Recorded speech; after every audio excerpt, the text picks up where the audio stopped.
Well, welcome everyone, and thank you very much for taking this time to come and listen to me. Let me tell you why all this started. And it really was my first visit to Sovereign Hill was 2011. I had my two grandchildren with me who were visiting from America. And I thought if I took them to Sovereign Hill, I'd never been, they could see the diggings because one of their ancestors had actually been in the diggings, very unsuccessfully in the diggings, because he ended up having to walk all the way to Yea and become a farmer instead. They were very interested, and as we walked up Main Road, I saw the shop Rees and Benjamin. And I said to them, well, talking of ancestors, I had an ancestor by the name of Benjamin. In fact, many ancestors by the name of Benjamin.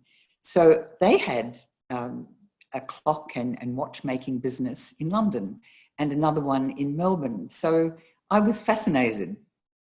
So fast forward to 2018 and my husband and I moved to Ballarat.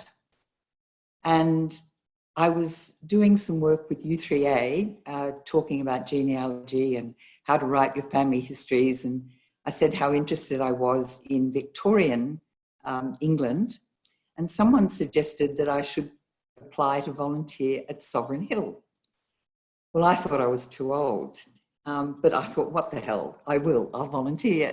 And so I sent in an application and I was interviewed by Kelly and Kelpie, and to my surprise, I was accepted.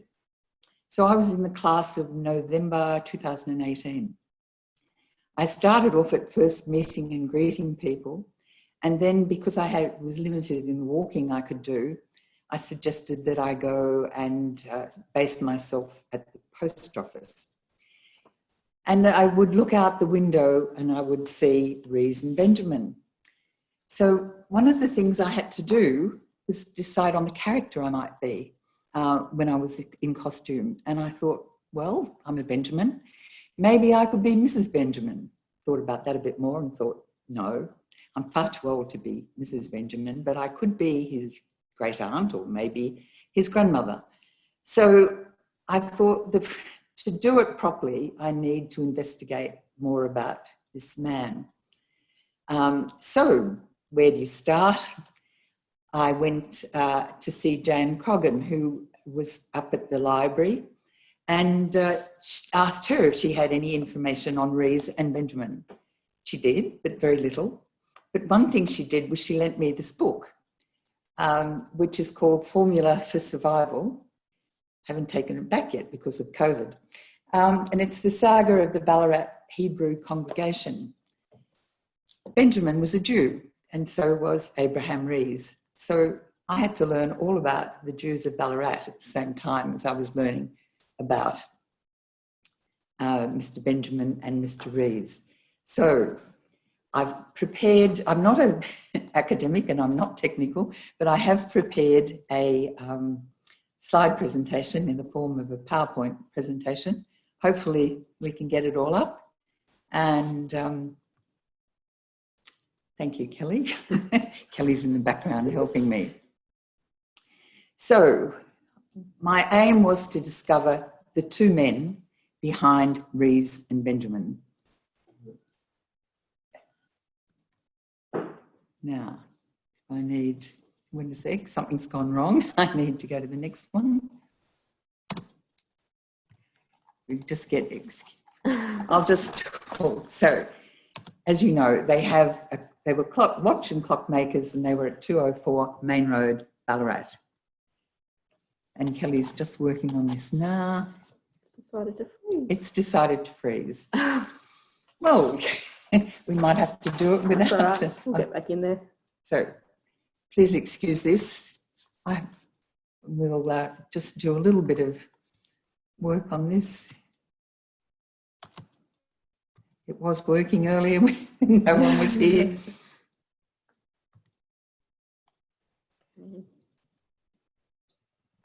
I hope you can edit this bit out, Alan. Kelly will do that. Are we sharing screen? Kelly, you might want to go back to the start. Yes, that's it. click from the You beginning. see, I can open the little finger thingy. Mhm. There, where do you There want it is, from beginning. from beginning? Let's try that. There we go. And There. right. So I'm sorry about that. There's bound to be a hitch. So who was Rees? Well, he was born Abraham Charles Rees in 1832 in London. He was the son of a jeweller who also sold watches and clocks in a place called Marylebone in London. His mother was Elizabeth Harriet David. He started off by learning the trade of making clocks and watches. Who was Benjamin? His full name was Jonas Joseph Benjamin of Marylebone, same area of London, known as Joseph. And he was one of 12 children born in 1822 to Mordecai, Mark, Benjamin, and Elizabeth Solomon. So the two men came from the same area of London, but there was a 10-year difference in age. Joseph was married. His wife was Hannah Solomon, the daughter of Saunders Solomon and Rachel Davis. And she married Joseph at the London's Great Synagogue in 1844. And their daughter Julia was born in 1850 and their son Saunders in 1852. Now, I've got most of that information from the census of London, the 1851 census, which was extremely helpful in identifying who was who. They made 2 voyages to Australia, both in 1852. The Benjamins came on the Delgany and Abraham on the Orontes.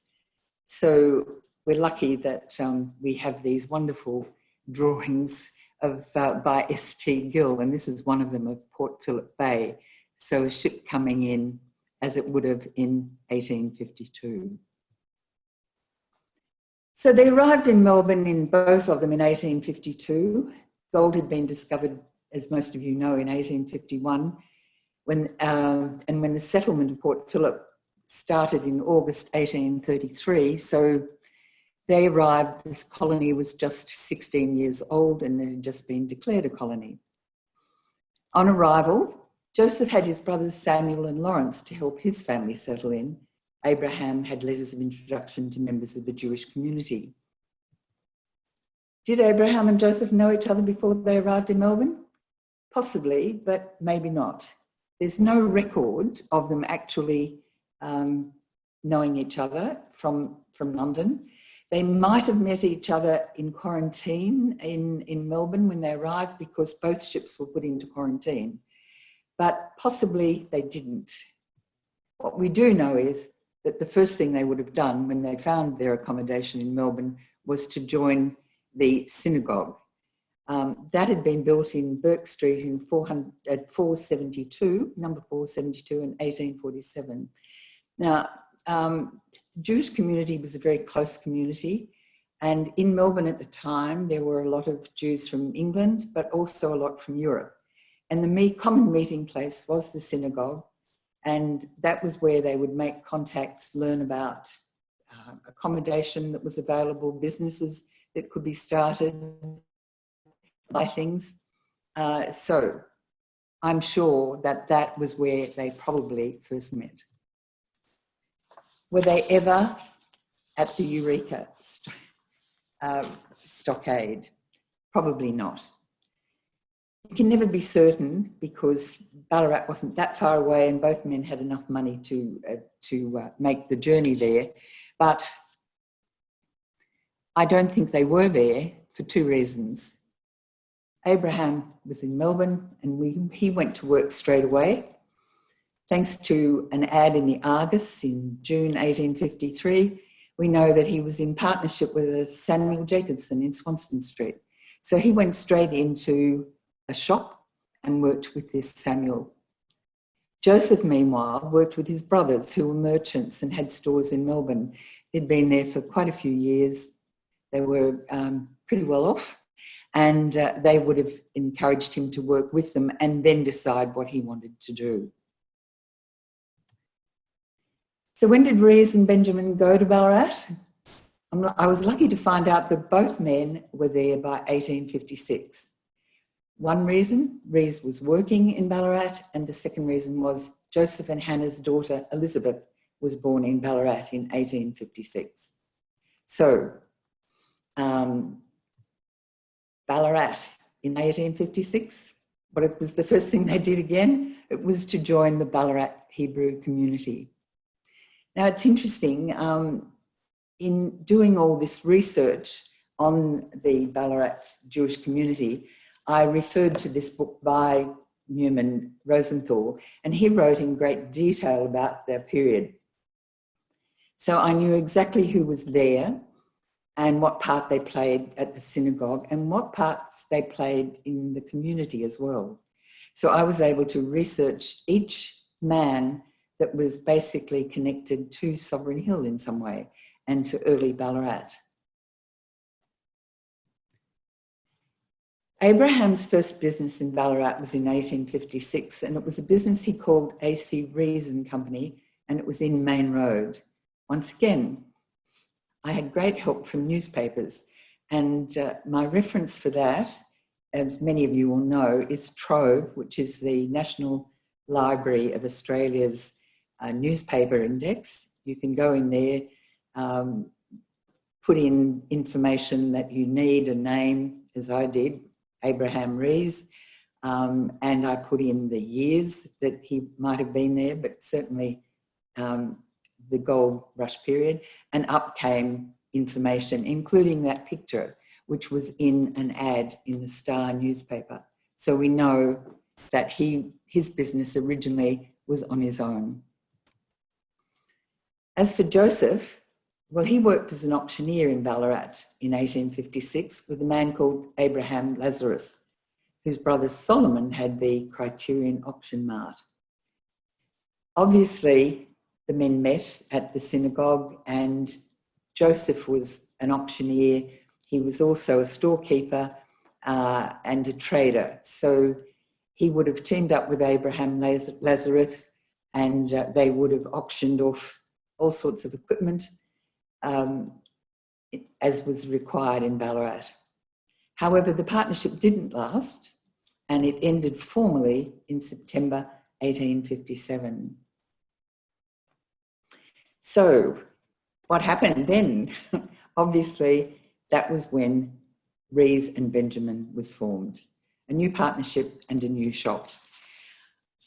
Abraham was the man who was making the clocks, and he needed someone to head up the sales side of things. So obviously met Joseph, thought they were a good partnership, and they formed one officially. Inside the shop of Rees and Benjamin, now I don't have any pictures of the inside, only of the outside of the shop, but it has been recreated as it would have been in those days.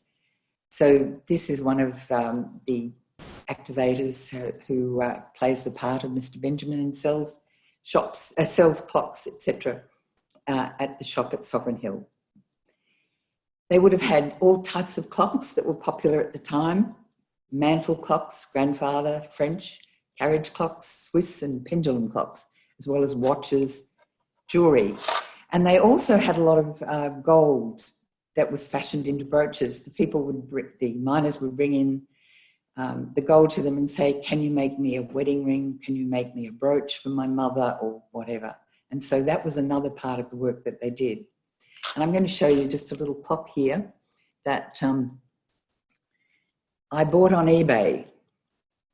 And there's a very good reason for me to have this, because this was made by my great-great-grandfather in London in 1860 and was the type of clock that they were selling, small clock that they were selling at Rees and Benjamin. What else did they offer at the shop? Well, they did cleaning of watches and any sort of repairs that were required. Now, my question to myself was there a connection between Joseph Benjamin and my 3 times great uncle Henry Kaiser, who was at 40 Queen Street in Melbourne and was operating a similar business? So I had to then start looking into ancestry for trees, family trees. contacting Benjamin people all over the world to see if perhaps we were distantly related, because I had a 3 times great-grandfather called Henry Benjamin. I had another relative on another tree who was an Amelia Benjamin.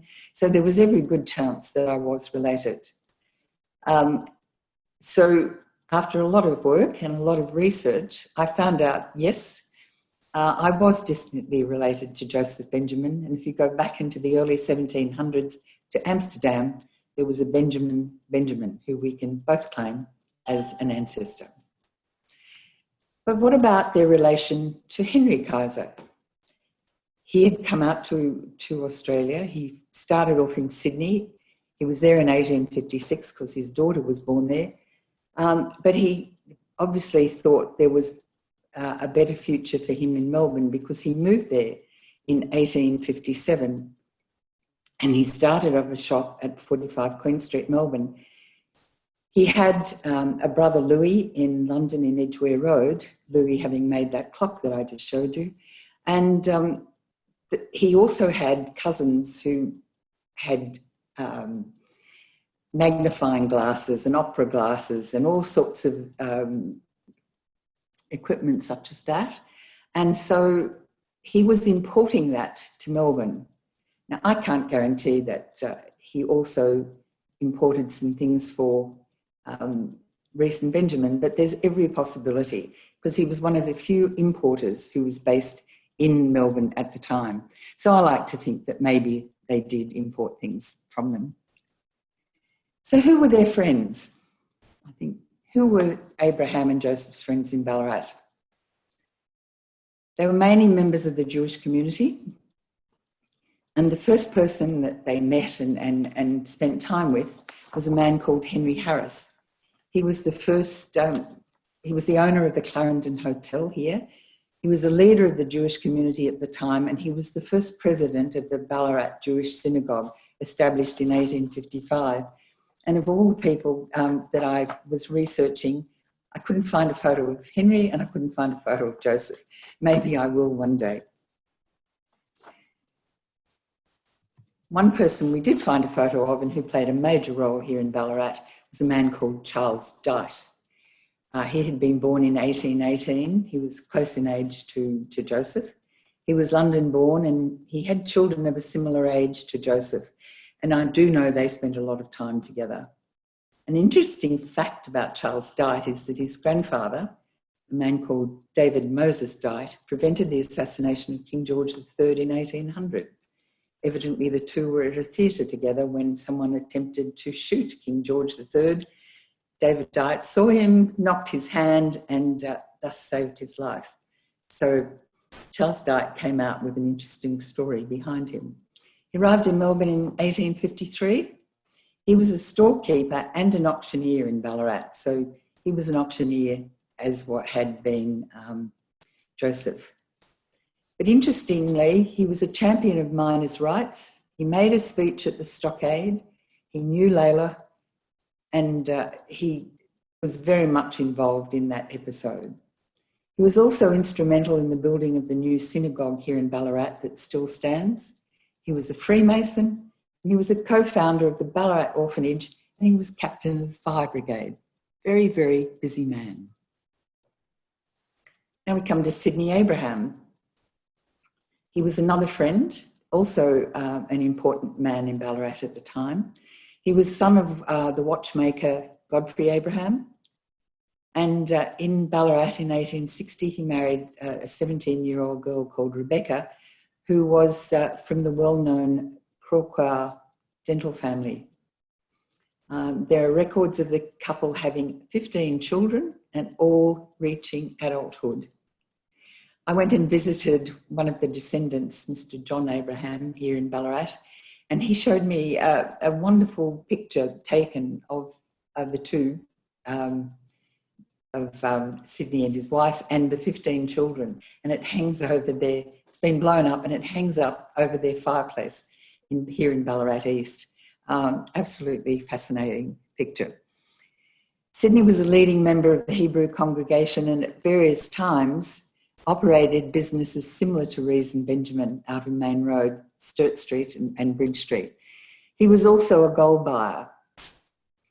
And what is interesting is that this is his clock, which hangs up in the bank in Sovereign Hill. So many different references to Sovereign Hill throughout, and with the Jewish community and at Sovereign Hill. Hyman Levinson was another friend, but he was different in that he wasn't born in London like the others. He was German-born. He arrived in Ballarat in 1854 in the middle of the Eureka riots, and during an altercation, he luckily escaped with his life. He too was a clock and watchmaker, so one of many. So obviously there was plenty of people buying clocks and watches in Ballarat in the late 1850s. He was instrumental in setting up the Ballarat orphanage along with Charles Dyte, and like Joseph Benjamin and Abraham Rees, Hyman was a Freemason. In 1861, he married and he had 13 children. So between him and Sydney, they were really populating Ballarat well. Now, the clock that you can see there is the one that hangs in the bar at the Victoria Theatre at Sovereign Hill and has Levison's name on it. Now, his sister, Teresa, married Emmanuel Steinfeld, and those of you who know Sovereign Hill will know Steinfelds. And the two men eventually went into the furniture business together in Melbourne. There's Emmanuel Steinfeld. He was born in Prussia, in an area very close to where Levinson was born. He was a furniture maker, and he arrived in Melbourne in 1853 and Ballarat in 1856. So there were a lot of Jews who were arriving in Ballarat in that year of 1856. He was significant in getting a local water supply to Ballarat. He was also involved with starting up the Ballarat orphanage and the public library. And he too was a Freemason. He married Teresa Levinson, as I mentioned. And interestingly, both Abraham Rees and Joseph Benjamin supported Emmanuel Steinfeld's bid for the council in 1860. He was unsuccessful then, but later succeeded. And he became a mayor of Ballarat. And he was the mayor when Prince Alfred, the Duke of Edinburgh, visited Ballarat in 1867, which was a very royal occasion, and he was the host to the Duke. Solomon Shapiri, not the closest of friends with Solomon and Joseph, but he was here, and I've included him for a very special reason. He was another one born in Europe. He was born in Poland, and he arrived in Ballarat too around 1856. So you can imagine there was quite a gathering of new people who had to be introduced around.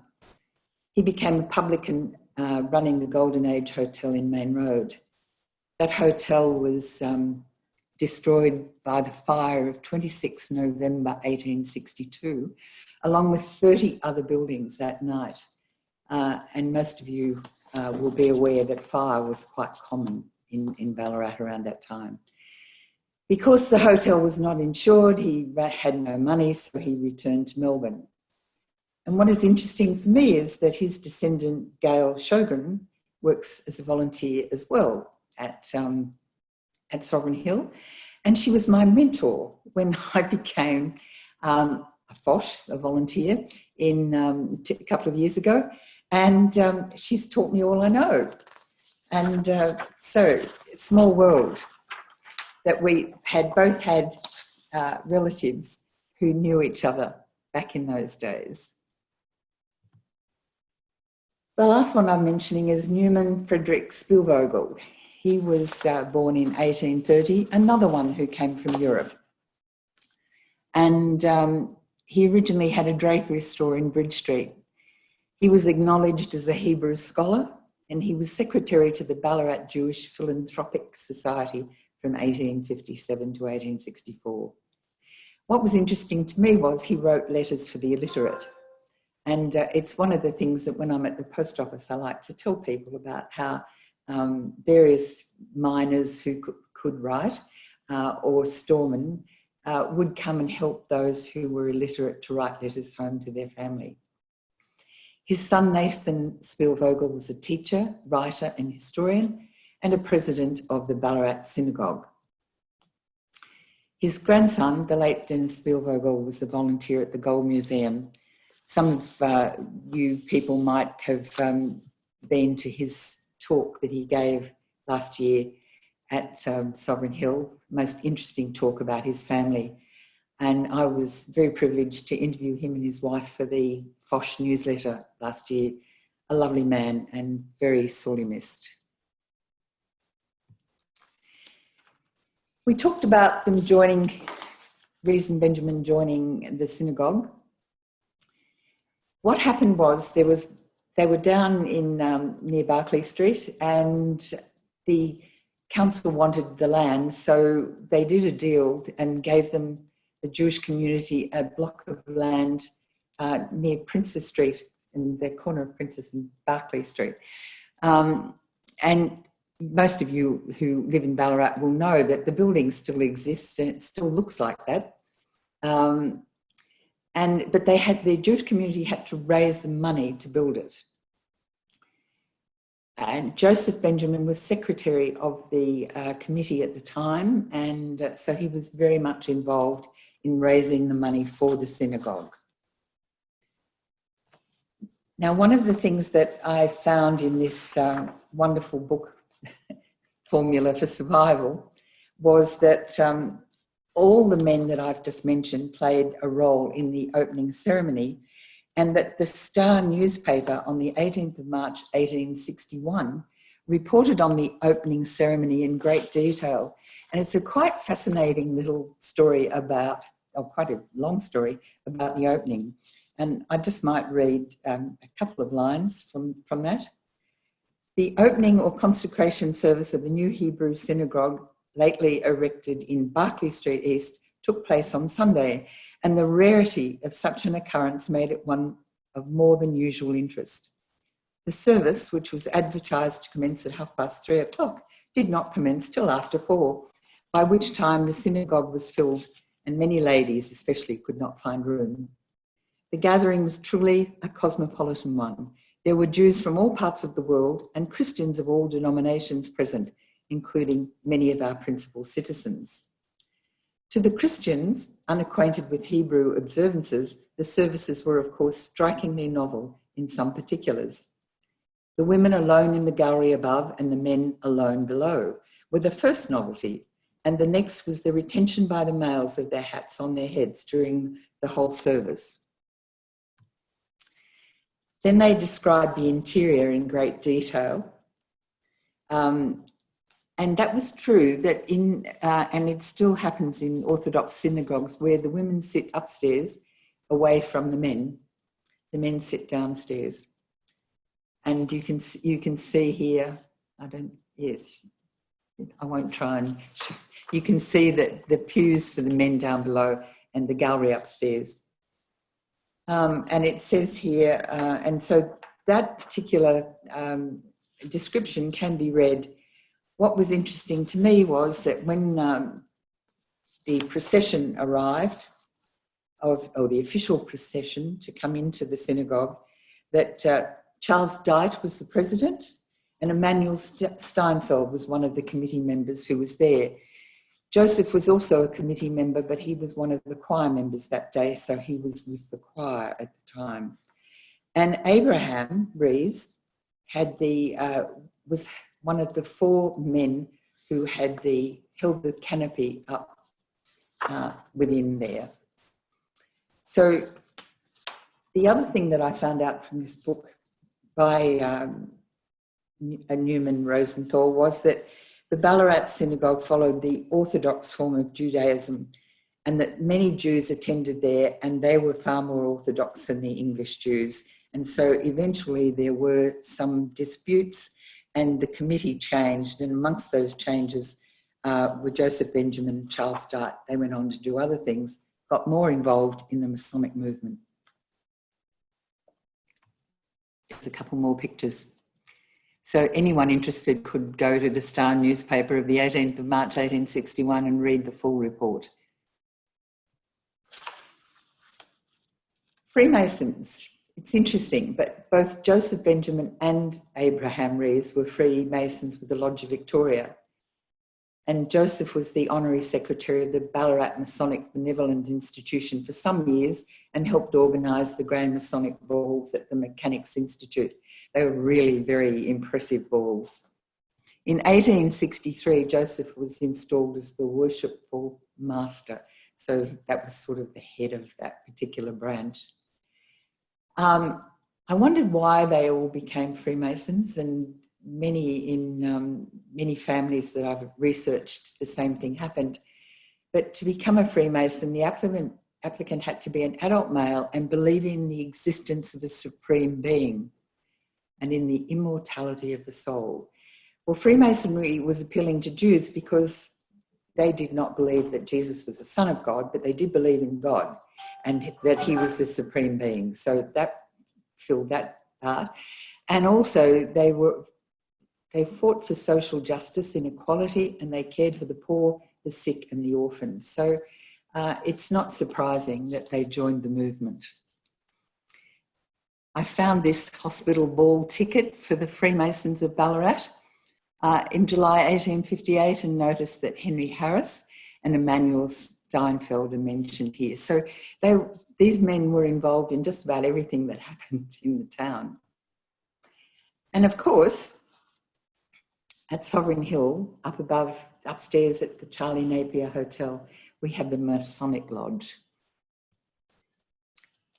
Abraham, well, with the encouragement of Charles Dyte, Abraham became involved with the Volunteer Fire Brigade and the construction of the 1858 building that's still standing. And he played a major role in fighting some massive blazes in Ballarat, including the Main Road Fire of 1861 that consumed 58 buildings. You can imagine how terrible that was.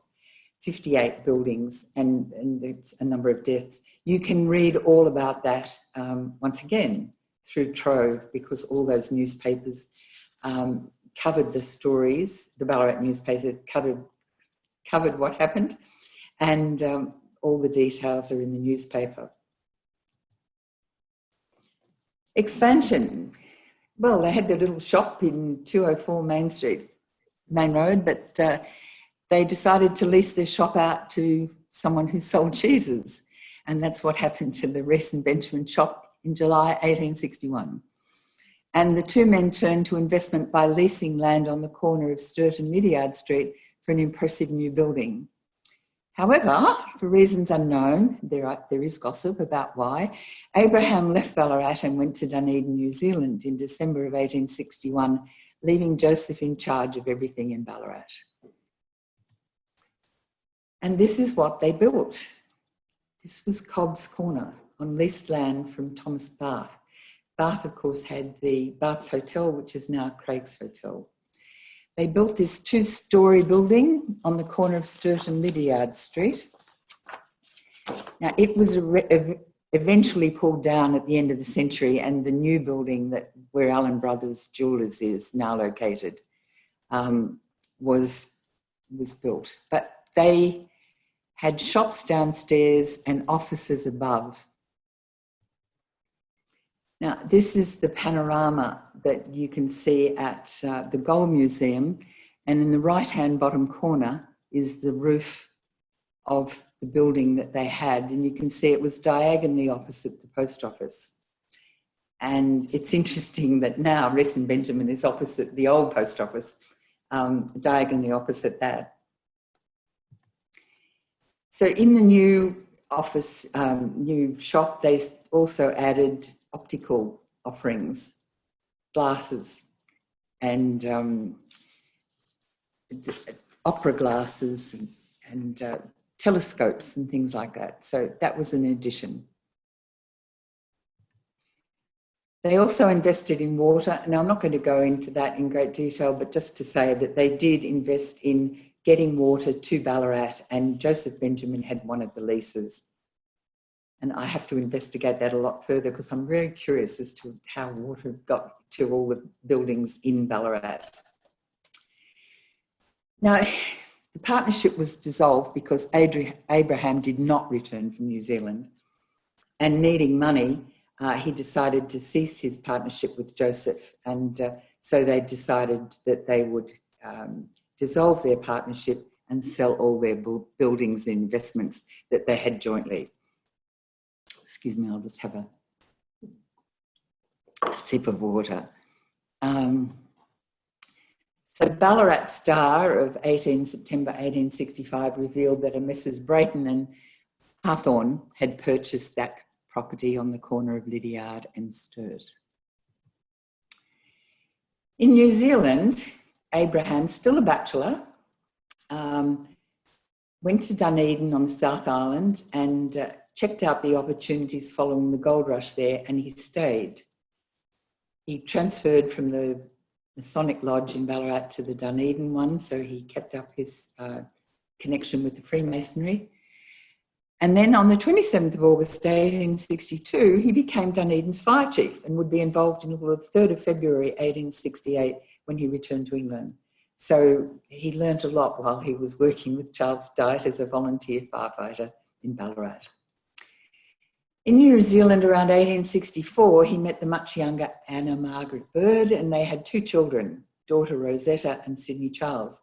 Can't find a record of their marriage, but that's not unusual.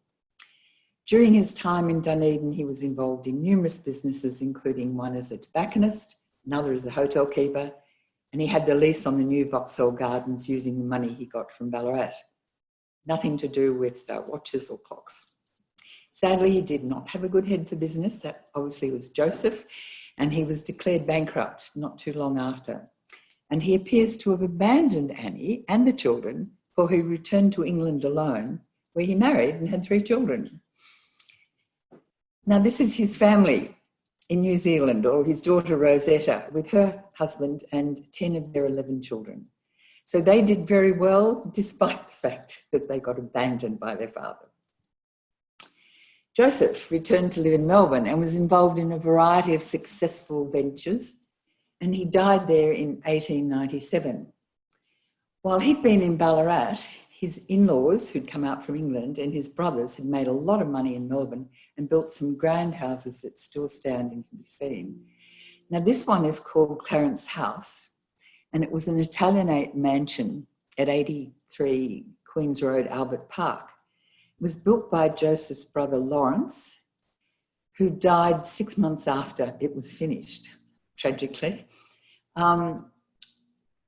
It was sold not so long ago, and because it was a heritage building, it was not allowed to be demolished, which is good, but it's got this, it's a huge set of apartments, and you can see behind the building there, the apartments that now reside, and you can see that as you drive along Queen's Road, that building, and it belonged to Lawrence, who was the brother of Joseph. Hannah Benjamin, Joseph's widow, inherited from her parents who'd moved to Melbourne, and she lived until 1914. Her 3 eldest children married well, and her son Mark became a financier and stayed a bachelor. And this other property was another one built by Lawrence before he built the one that I just showed you. This was called Rosenau, and it was in Victoria Parade. It's still there. It's very grand, been restored, and it was lived in by his brother Samuel. So, Abraham Charles Rees and Jonah Joseph Benjamin, they've gone from Ballarat, long gone, but they're never forgotten at Sovereign Hill. As for me, Sophia Benjamin née Kaiser. I love being at home on the hill. And you will find me in the parlour of the post office with my friend Clara, otherwise known to some of you as Trish Irons. We talk about the local people. We talk about Rees and Benjamin if the occasion occurs. We show people around the post office, tell them about Charles Payne, the postmaster, and what life was like in Ballarat at that time. It's a very special place for me, and it's my other world, and I really, really miss it. And just to let you know, there were many, many sources that I used. This is just some of them. So I had to learn a lot about the Jewish people of Australia and about Ballarat. I had to investigate a lot of families through ancestry, through various other places. I interviewed Gail and John Abraham, Jenny Hill, the late Dennis Spielbergel, and Keith Rees, who is part of a Welsh family of Rees who live in Ballarat. And I researched numerous books, even one of my own, because it was involved. And as for this clock, we'll go back. As for this clock that I've got, I bought it on eBay. I'm very lucky that the name Kaiser is a very unusual name. So anytime anything comes up on eBay under that name, I'm able to hopefully buy it. I can't afford everything that they used to make because some of them are very expensive, but I've managed to buy a clock and a stopwatch, and also a copy of a railway watch that was made by my great-great-uncle Henry Kaiser in Melbourne. He had the contract to make the stopwatches for the Victoria Railway. So another connection with Victoria watches and Ballarat. Thank you.